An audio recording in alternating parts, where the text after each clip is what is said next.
Part 2. The Bomb.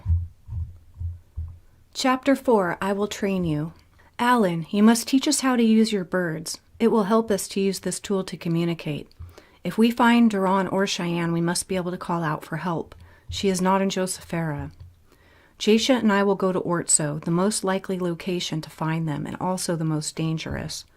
Trillium and Farisuf shall go to Aztrac, for she is the only one among us who has been there before. Jack and Nemi will go to Drake. I would send the Drakens, but I have a feeling they will be treated worse than us. Jin and Kai will scour the mountains inside and out. Polar Mist shall go to Claran. Goodbye, Mother and Father. Evan embraced his parents. You behave, Jake. I'll try, Jacob winked. Farewell, son. I trust you make the right decision this time, Nezha told Zack. I will. Be safe in Ortso. As safe as I can be. Go find your girl. Trillian gave her mother a hug and kissed her on the cheek. She's my blood too, and Duran used to be a friend of mine. You be careful in Aztrac. We do not know them well. I will. Safe journey. Safe journey. All 7 ships set out upon the Adrella Sea with high hopes. The sails were full of wind and the sun was shining. Upon the sea serpent, Talon lay in his oversized bunk. So far no one had called him out or even noticed him. They were all too busy with the quest in mind. He laid restless, wondering how and when he would get the chance to speak to the Outlanders. He was hoping to board a different ship than he did, but squeezing in with a clump of centaur, he had no choice. He knew he didn't have much time to finish his mission. He wanted to speak to Nezha himself before the ships departed, but he would have been noticed by everyone if he did. Good thing was they had some of Alan's birds, and Talon knew how to use them, for he had taught Alan himself. Garrett was seated with his back propped up against a rigging. He was carving a piece of wood and humming with his dreadlocks pulled behind him. Evan came up from below and tapped Zack on the shoulder. Good morning, wizard. Good morning to you too, wizard. I'm not a wizard. You can be after more training. You need to find and harness your power. You have the lineage. Think so? Sure. You knew about the book. Who knows what else you are capable of? Why your parents haven't tapped your potential is beyond me. Jake. Attention-starved, problem-making. He keeps them going.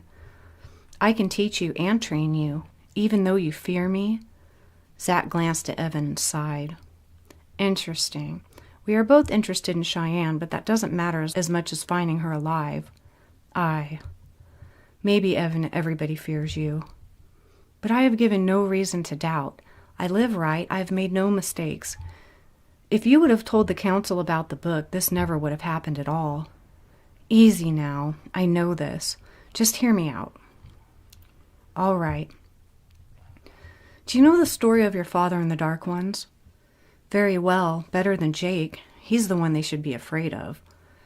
You are aware of some of your power, yet Jake knows none of his. Is this not correct? Very much. I wonder why that is. Evan, though a little lost, was intrigued. He knew Zack was in a way his rival, but he didn't know much more than himself. Even though the truth can burn at times, it was necessary, and he respected Zack for shining some light on the unknown. Do you know how they treated your father in the mountains and why? Like a slave, because they knew if he believed in himself, he could possibly rise above them, and he did. Very good. You are untrained because they are afraid of your potential. This burned at Evan, but again was necessary. Why would they hold me back like this? I've done no wrong, especially after Father's experience. It's unnecessary fear. You may grow to be stronger than them, and they will not be able to control you. They should trust me. You should too. I don't fear your virtue.